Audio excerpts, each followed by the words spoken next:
तो आज the Hindu analysis current affairs की दृष्टि से करने जा रहे हैं हम लोग। आज है 17 जुलाई और हम लोग देखेंगे आज के द हिंदू को। तो यहाँ फ्रंट पेज पे जो एक न्यूज़ दिख रही है, 4 सैनिक और पुलिसमैन मारे गए हैं डोडा इनकाउंटर्स में। तो ये पिछले कुछ दिनों से इस तरह की घटनाएं बहुत एक्टिव टाइप के से हो गए हैं, या पिछले 1 वर्ष में जो पुलिसमैन के किल्ड तो कहना सही नहीं है, शहीद होने का जो आंकड़ा है पहले बीच में जो था, मतलब आफ्टर स्पेशली आफ्टर 14 तो ये मामले बहुत कम हो रहे थे। लेकिन अब फिर इधर घुसपैठियों का आगमन कहे या सरकार को ज़रूर यहाँ पे एक गंभीर रूप से विवेचना कर, विश्लेषण कर ये देखना होगा। हालांकि हमारे रक्षा मंत्री राजनाथ सिंह ने बात की है, लेकिन इस विषय को रोकने के लिए अगर कुछ कड़े कदम उठाने हो तो उसको इमीडिएट उठाया जाए।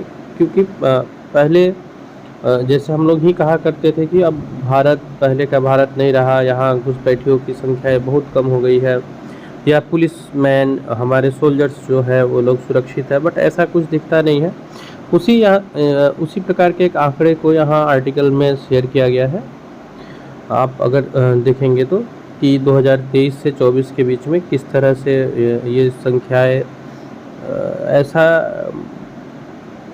पहले अगर देखा जाए लास्ट 5, 7, 10 वर्षों का देखा जाए, सिंस नवंबर आप यहाँ देख पा रहे हैं 2021, 23 से अधिक आर्मी पर्सनल मारे जा चुके हैं।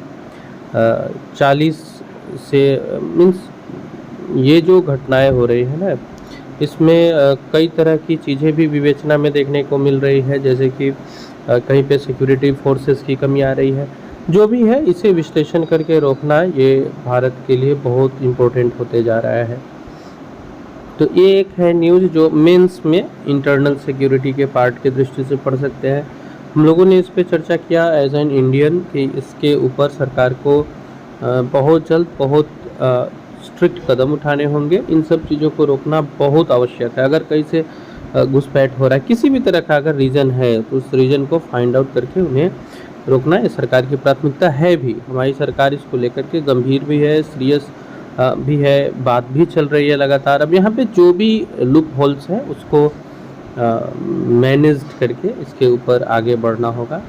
ये न्यूज़ हो गया हमारे एग्ज़ाम के लिए। कर्नाटक में एक बिल जो लाया गया है वो 50% आरक्षण के लिए है, लोकल रेसिडेंट्स के लिए मैनेजमेंट पोस्ट्स में। अब ये देखिए आप, ये ना रिसेंटली एक सीक्वेंस या फिर ट्रेंड टाइप का आप कह सकते हैं, बहुत ज़्यादातर राज्यों में इस तरह के बिल लाए जा रहे हैं। कर्नाटक ने बिल लाया है जिसमें ये मांग कर रहे हैं कि 50% रिजर्वेशन लोकल्स के लिए रहे। मीन्स कर्नाटक की नागरिकता जिनको है, लोकल कहने का अर्थ ये है जो कर्नाटक की नागरिकता लिए है, चाहे वो बाहर से भी है लेकिन कर्नाटक के नागरिक है।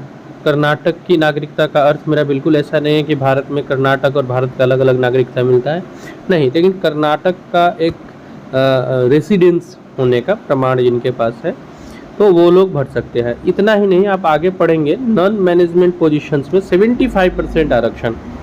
तो ये एक पता नहीं मीन्स किस तरह का ये एक ट्रेंड होते जा रहा है। अगर इसके कुछ फ़ायदे हैं तो कुछ नुकसान भी है, बहुत सारे नुकसान हैं। मुझे लगता है कि सर्वोच्च न्यायालय इस पे ज़रूर विचार करेगी।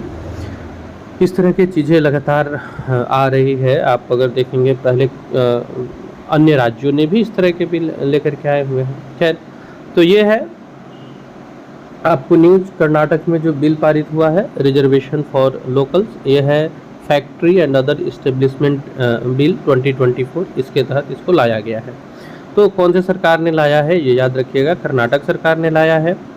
और ये लोकल कैंडिडेट्स के लिए है कि जो वहाँ के स्थानीय लोग हैं उनको एक कोटा मिले, उनको एक रिजर्व्ड मिले, मैनेजमेंट में 50% का और नॉन मैनेजमेंट कार्यों में 75% का कोटा मिले। ये आपको मिल गया एक न्यूज़। इसके अलावा कुछ बहुत ज़्यादा इम्पोर्टेंट न्यूज़ तो दिख नहीं रहा है। हरियाणा ने क्रीमी लेयर को लेकर के ओबीसी को नए कोटा को इंट्रोड्यूस जस्ट किया है, तो इसको हम लोग आगे देखते हैं इस पर क्या बातचीत होती है। उसके बाद कस्टडियल डेथ हुआ है जहाँ महिलाएं वोमेन टेक ऑफ क्लॉथ्स इन प्रोटेस्ट। तो ये सब आप प्रीलिम्स की दृष्टि से तो बिल्कुल भी ये उतना इम्पोर्टेंट नहीं दिखता है। तो हम लोग चलते देखते हैं और कोई इम्पोर्टेंट न्यूज़ है क्या। इस तरह का तो न्यूज़ नहीं दिख रहा है। कावेरी नदी को लेकर के हुआ है एक बातचीत। चलो आप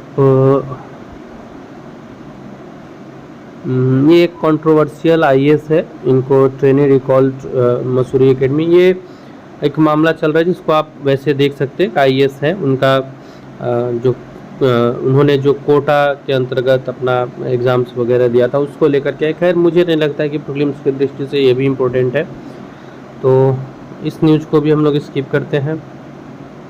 जैसे अगर हम लोग न्यूज़ में आगे बढ़ते हैं तो ये एक न्यूज़ है जो हमारे प्रीलिम्स की दृष्टि से मिलता जुलता है।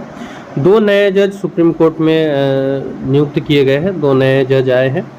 अब इसमें एक प्रश्न मेरा आप लोगों से है कि आपको ये बताना है कि सर्वोच्च न्यायालय में जो जजों की संख्या है उसको घटाने बढ़ाने का कार्य, घटाने बढ़ाने की शक्ति किसके पास है। मीन्स जजों की संख्या को बढ़ाने की, जो बढ़ाया गया है